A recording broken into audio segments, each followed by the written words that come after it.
Les gratte-ciels, les autoroutes, les maisons confortables, une voiture par famille. Tout cela symbolise depuis des années la vie moderne. Mais celle-ci n'est encore réalité que pour une faible partie de la population mondiale. Et la santé ne fait pas exception à la règle. Dans les pays en développement, peu d'hôpitaux dispensent des soins gratuits et les pauvres des grandes villes où ils sont situés n'ont pas toujours accès à leurs services. Partout dans le monde, les gouvernements ont investi des sommes considérables dans la construction d'immenses hôpitaux et dans l'achat d'appareils ultra perfectionnés, à tel point que la formation des médecins s'en est trouvée modifiée. Travaillant avec un équipement coûteux, les étudiants sont désormais plus formés à la médecine curative qu'à la médecine préventive. Nombreux sont ceux qui deviendront spécialistes et rares ceux qui se consacreront aux soins de santé élémentaires.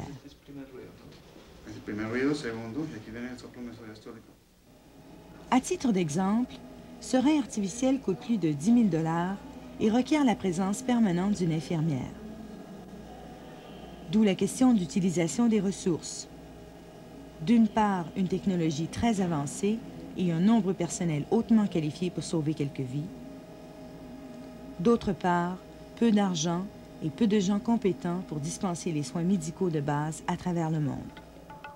Comment donc les médecins et les infirmières peuvent-ils étendre leurs services à l'ensemble d'une population? Dans plusieurs pays, des praticiens ont commencé à chercher des solutions à ce problème. Au Bangladesh, comme partout ailleurs, la situation est critique et les services de santé des grandes villes sont insuffisants qualitativement et quantitativement. Ils le sont encore plus dans les campagnes.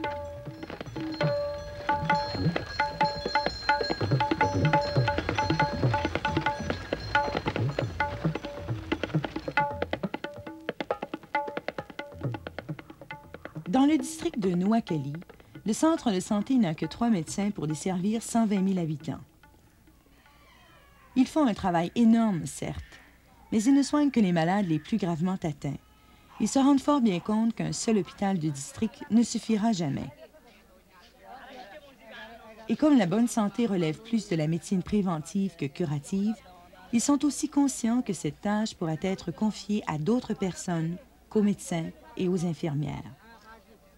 Ils ont donc entrepris de former des auxiliaires sanitaires et de mettre sur pied un réseau de 5 sous-centres dotés de services de consultation et de soins.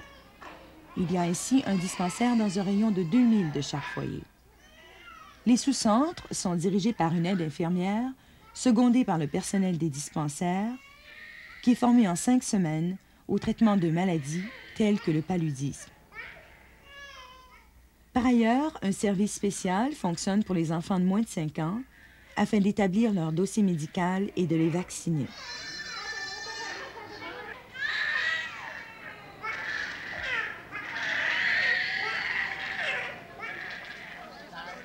« 4 000 d'entre eux reçoivent aussi une ration quotidienne complémentaire de blé et de pois chiches.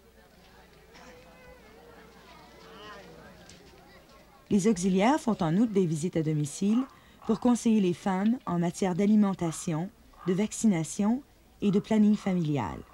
Il n'est pas nécessaire que ce soit le médecin qui s'occupe de ces tâches. Il visite cependant les sous-centres 2 fois par semaine pour traiter les cas les plus sérieux.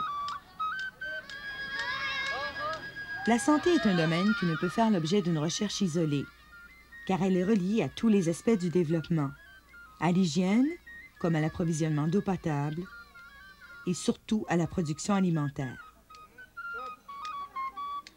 Ceci est particulièrement vrai dans les pays où, en raison de la densité de la population, la santé dépend directement de la productivité de toutes les terres arables. C'est à cette condition seulement que les familles nombreuses peuvent manger sainement et à leur faim.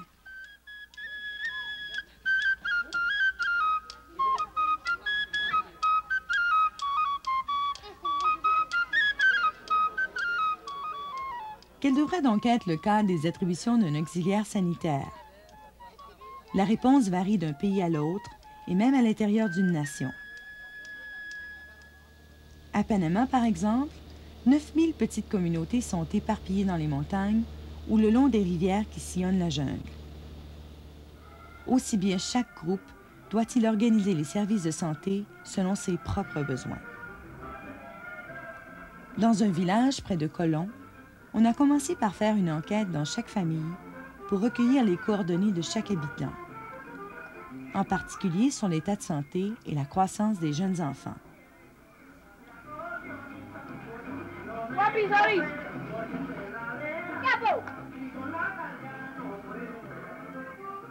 Le comité de santé communautaire, formé de membres représentant les différentes couches de la population, a d'abord analysé les données du sondage.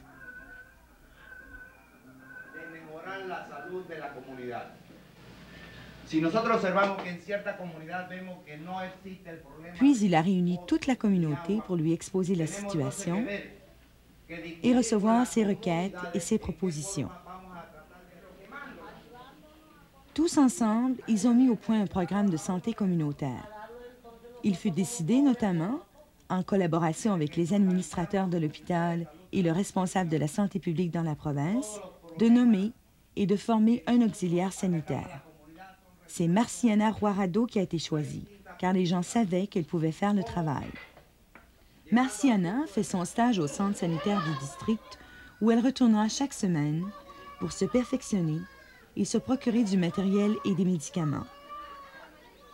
Elle apprend entre autres à mieux communiquer avec les gens et à les encourager à se débrouiller par eux-mêmes pour améliorer leur santé. Elle travaille presque toujours seule et ses fonctions vont bien au-delà des soins courants à dispenser aux mères et à leurs enfants. Par exemple, elle enseigne aussi l'hygiène. L'équipe sanitaire de la province comprend aujourd'hui 40 autres auxiliaires sanitaires qui, depuis 3 ans, ont été choisis et formés à Colomb, tout comme Marciana. À eux seuls, ils constituent l'équipe sanitaire de leur village respectif. Et ce qui est plus important encore, ils ont montré à leur communauté ce qu'elle peut accomplir lorsqu'elle mobilise ses propres ressources.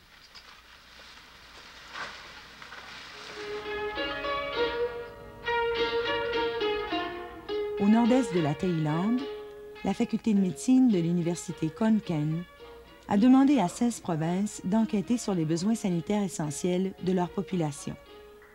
La réponse des villageois a été unanime. Ce qu'ils voulaient en priorité, c'est quelqu'un qu'ils puissent consulter sur place ou tout près quand ils sont malades. En 1975, le docteur Kawi et ses collaborateurs ont donc préparé des cours très simples pour assurer la formation d'auxiliaires sanitaires bénévoles.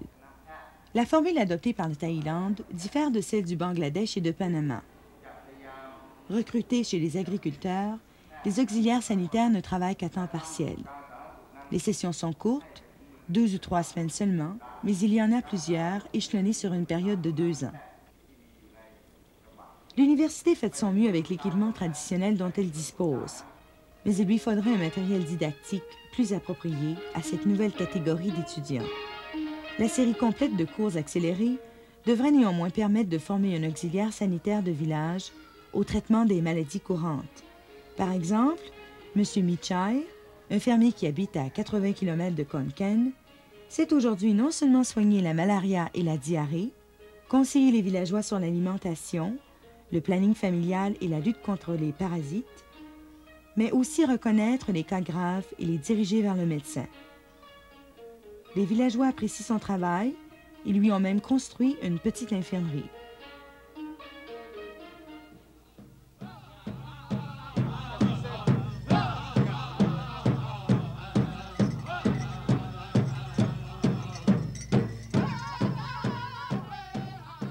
Au Canada même, certaines collectivités rurales ont prouvé aujourd'hui qu'elles sont les meilleurs juges de leurs besoins en matière d'hygiène et de santé.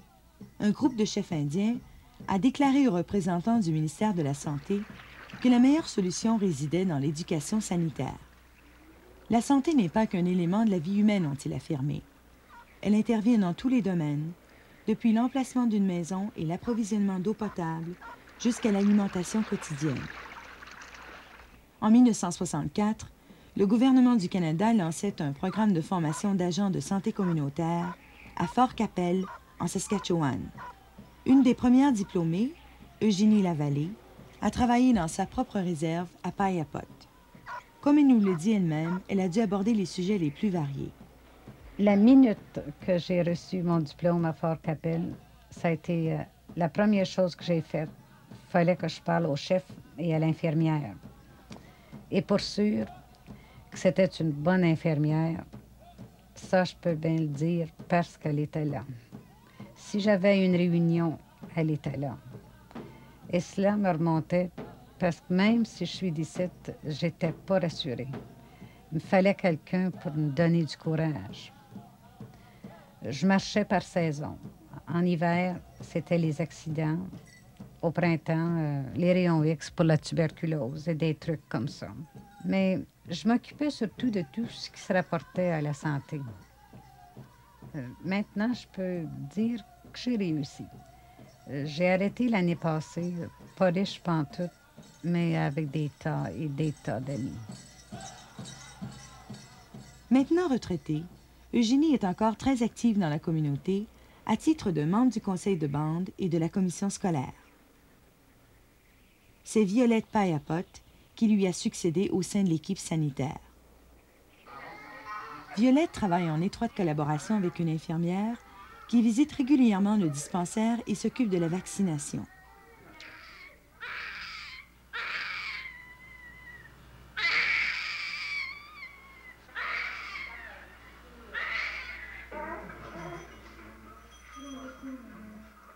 Elle établit un dossier médical pour chaque enfant et se rend dans les écoles pour enseigner aux élèves les rudiments d'un bon régime alimentaire.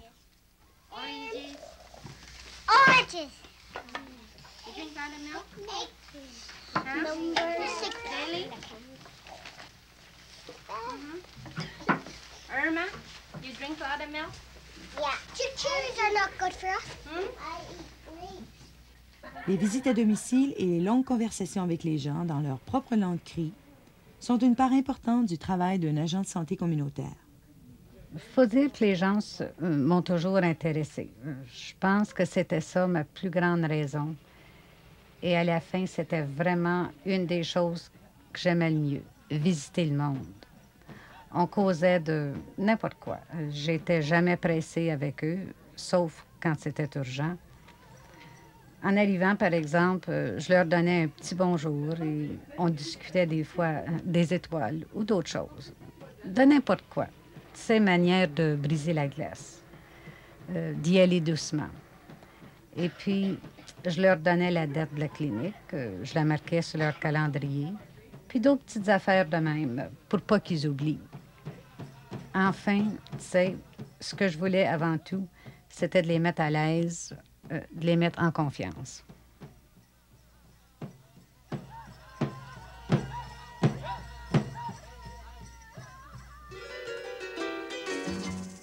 En Saskatchewan, les auxiliaires apprennent à envoyer les patients à l'hôpital qu'en cas d'urgence.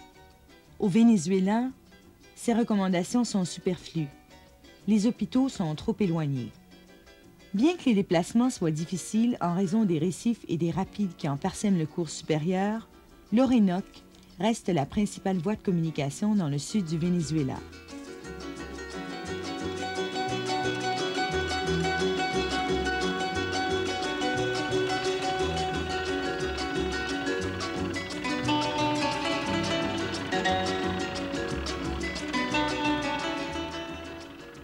Ainsi, Omania Prato utilise une pirogue mue par un moteur de 30 chevaux pour visiter le groupe de villages dont il a la charge.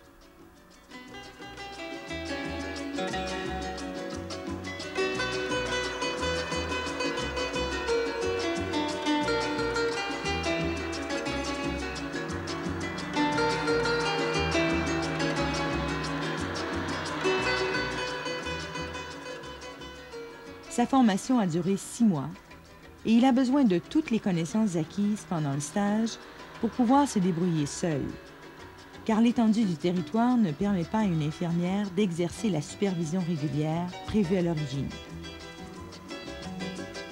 Pour dépister la malaria, Omania fait des prélèvements qu'il analyse dans son petit dispensaire.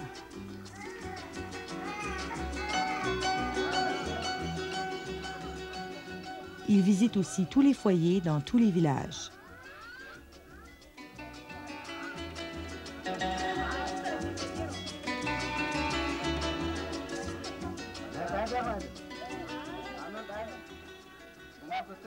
Comme bien les enfants souffrent de malnutrition et donc d'anémie dans cette jungle de l'Amazonie, il essaie de les traiter de manière à prévenir les maladies infectieuses.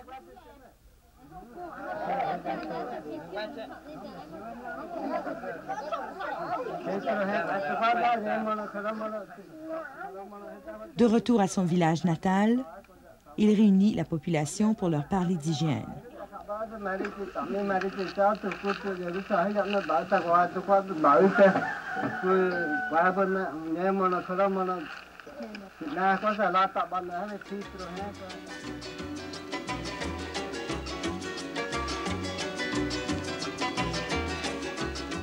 Il faut parcourir 100 km sur la rivière et franchir de nombreux rapides pour atteindre l'hôpital régional de Puerto Ayacucho.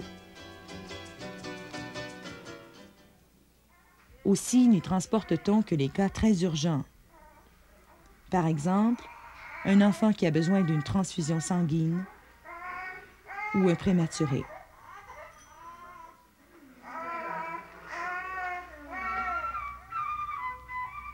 L'Iran lui aussi s'oriente dans la même direction. Ce pays compte 12 000 médecins qui, pour la plupart, exercent dans les grandes villes, dont la moitié à Téhéran.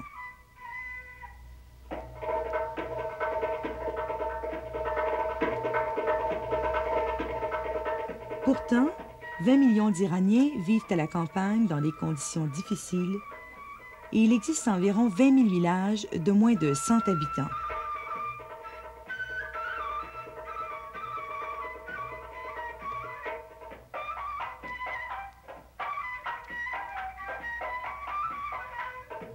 Comment établir un système efficace de soins de santé pour tant de petites communautés dispersées? En 1972, le docteur Hossein Ronaghi de l'université Pahlavi a conçu un plan visant à susciter une nouvelle catégorie d'auxiliaires sanitaires.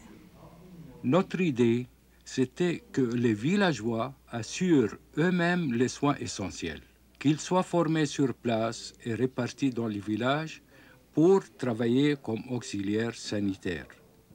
Il s'agissait donc d'un programme expérimental, un peu comme celui de médecins aux pieds nus en Chine, mais dans le contexte social, économique et politique de l'Iran. Nous avons donc tenté de répondre à deux questions fondamentales. Quels sont les besoins essentiels de l'Iran en matière de santé? Vaut-il mieux avoir un grand centre médical genre polyclinique ou bien se concentrer en priorité sur les villages, c'est-à-dire à la source même du problème, les infections des voies respiratoires et la dysenterie, qui sont les deux principales causes de mortalité, la première en hiver, la seconde en été.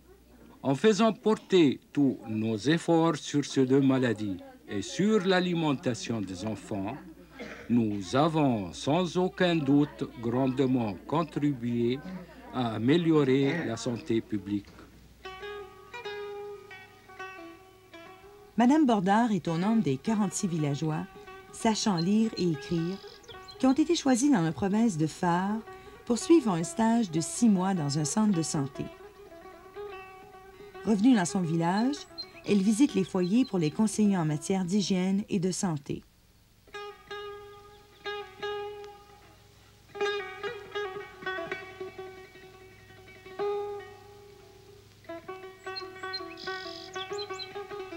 Elle est aussi chargée de surveiller l'approvisionnement d'eau.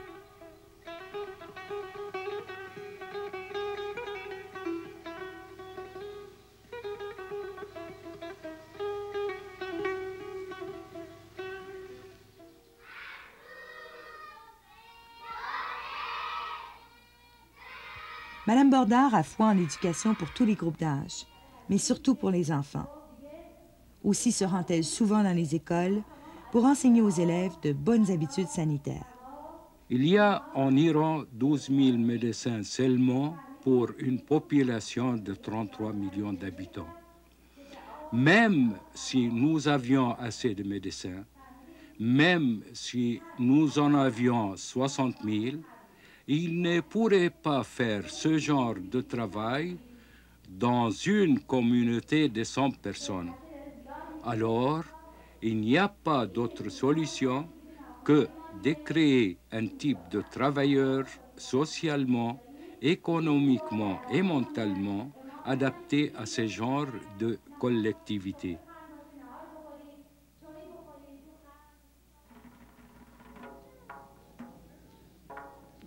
L'auxiliaire sanitaire de village se situe au premier échelon du système global de santé.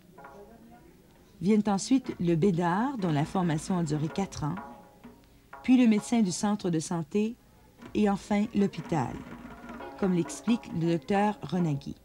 Ce que nous avons réalisé, c'est la création d'un système dont le point de départ se situe au village.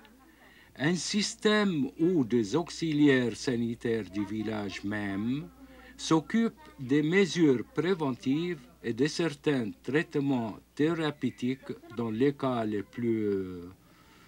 pour les maladies les plus graves, qui peuvent adresser les cas les plus difficiles à un échelon supérieur qu'on appelle le bédard. Le bédard peut traiter au moins 90% des patients qu'il reçoit et il envoie les autres au centre de santé. Il s'agit d'un corps sanitaire qui compte 400 postes répartis dans tous les pays et où les soins sont assurés par 2 jeunes médecins qui font leur service militaire dans les villages pendant 2 ans.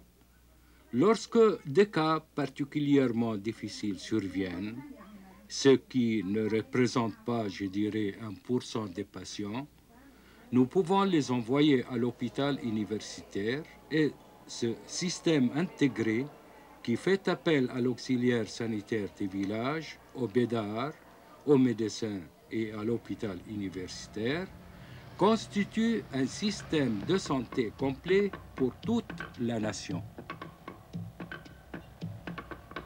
Les auxiliaires sanitaires de village sont encore bien peu nombreux en Iran, mais ils ont déjà fait la preuve de leur efficacité. Bien qu'ils ne soient qu'un des éléments du système de santé, en Iran ou ailleurs, ils peuvent devenir la base de la pyramide.